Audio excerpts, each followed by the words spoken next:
Alors, la question de l'insomnie est intéressante. On en parlait ce matin à propos des Lévinas dans l'émission avec Philosophie, de Géraldine Mühlmann.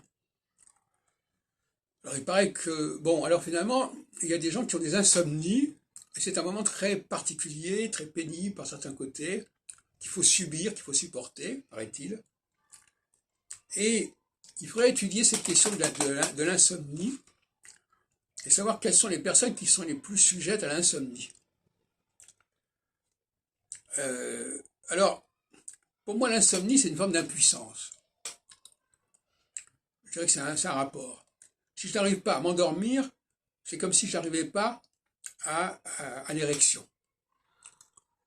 C'est-à-dire que c'est une incapacité à passer dans un stade de transe.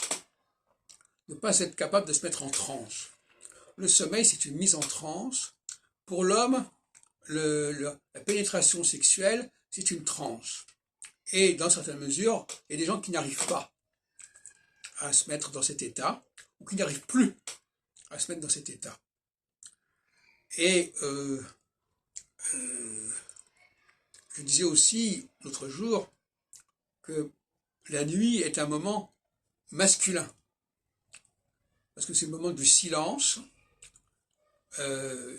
on n'a pas les bavardages autour de soi, c'est un moment de solitude d'une certaine manière, même si on est à côté de quelqu'un, chacun dormant dans son coin, quelque part. Et donc, l'homme serait plus à l'aise dans le sommeil que la femme. Voilà une hypothèse que je fais. De la même façon que l'homme a cette capacité de se mettre en transe sur le plan sexuel, il aurait une capacité de se mettre en transe sur le plan du sommeil. Est-ce que la femme n'aurait pas cette faculté? Ni dans un cas, et évidemment pas dans l'autre.